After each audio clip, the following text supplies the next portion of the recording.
Bienvenue, aujourd'hui on se penche sur les sources autour d'une affaire qui secoue la RDC, le cas Constant Mutamba.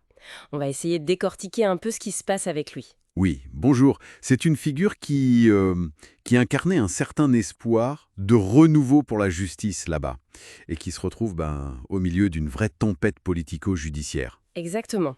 L'élément déclencheur, c'est cette autorisation de poursuite judiciaire votée par l'Assemblée nationale contre lui alors qu'il était ministre de la Justice, garde des Sceaux. Oui, et avec une majorité écrasante, 322 députés sur 363, c'est énorme. Un signal politique très fort, effectivement. Tout à fait, on est vraiment au cœur d'un enchevêtrement entre le judiciaire et le politique. Et au centre de tout ça, on a ce personnage, Constant Mutamba, populaire, certains disent iconoclaste même. Il avait cette volonté affichée de s'attaquer à la justice congolaise, décrite comme malade même par le président Tshisekedi. Rappelons un peu qui il est. Assez jeune, issu de l'opposition avant d'être ministre, il s'est très vite positionné comme un pourfendeur de la corruption. Oui, avec des mots très forts. Il a même parlé de peine de mort pour les corrompus, les détourneurs de fonds. Et l'ironie, bien sûr, c'est qu'il est maintenant accusé de faits qui ressemblent à ça. Voilà.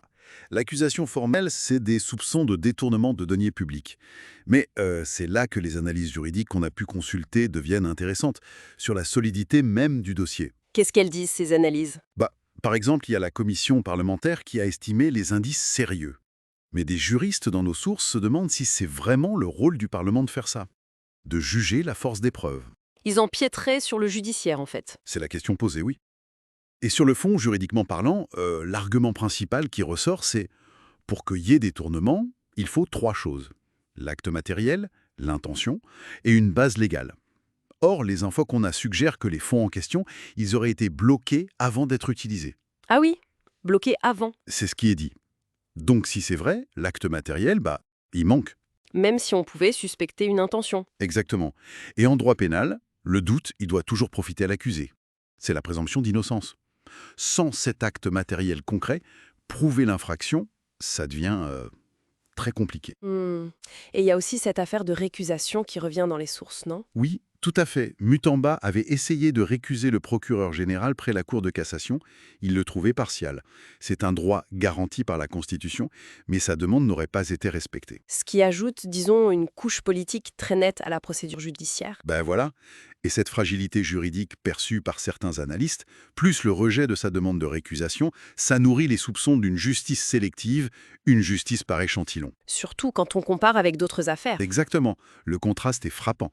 Les sources mentionnent par exemple l'ancien ministre des Finances, Nicolas Casadi. Il y avait eu des déclarations assez troublantes le concernant, mais cette même assemblée avait refusé d'autoriser son audition. Donc, la question qui revient, c'est pourquoi une telle rapidité pour Mutamba et pas pour d'autres, avec des enjeux peut-être plus importants?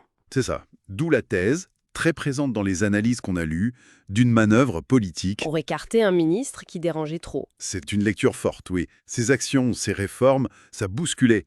Les États généraux de la justice, par exemple. C'était quoi ça exactement? Une sorte de grand débat national pour diagnostiquer les problèmes profonds de la justice. Il y avait aussi des consultations foraines pour rapprocher la justice des citoyens spoliés loin des villes. Et puis, la bancarisation des frais de justice. Ça peut paraître technique, mais Mais ça touche au portefeuille. Ça visait à limiter les paiements informels, donc à déranger des habitudes, des intérêts bien établis. sans oublier ces déclarations très critiques. Oui, ces attaques contre ce que les sources appellent le système Kabila, les réseaux d'influence hérités, et contre certains magistrats aussi. Ça lui a créé, forcément, de puissants ennemis. Les analyses parlent d'une oligarchie politique qui défend ses privilèges. Et peut-être ses propres ambitions pour 2028 qui agaçaient. C'est évoqué aussi. Son indépendance d'esprit, ses possibles vues sur la présidentielle, ça pouvait irriter, même dans sa propre coalition. D'ailleurs, le manque de solidarité gouvernementale autour de lui est assez frappant. Les conséquences immédiates pour lui sont claires en tout cas. Il doit démissionner. Oui, la Constitution lui oblige dès que des poursuites sont autorisées. Interdiction de quitter Kinshasa, et puis le risque d'une peine de prison si ça va jusqu'au procès et à la condamnation. C'est un coup dur, évidemment. On a donc l'image d'un réformateur assez populaire, mais qui se retrouve pris dans cet imbroglio politico-judiciaire. Ça semble un peu dépasser sa simple personne, non? Oui, et c'est là qu'il y a un paradoxe intéressant, souligné par certains analystes. Cette épreuve pourrait, paradoxalement, le renforcer politiquement en vue de 2028. Comment ça?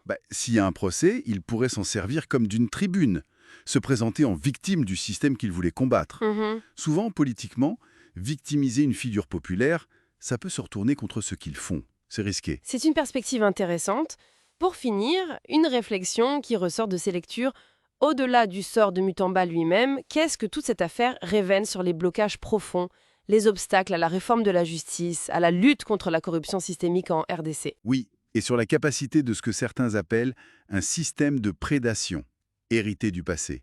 Un système basé sur l'accès privilégié aux ressources, au pouvoir, sa capacité à résister, voire à briser, les tentatives de changement réel. Une question fondamentale qui reste ouverte. Merci pour cet éclairage. Merci à vous.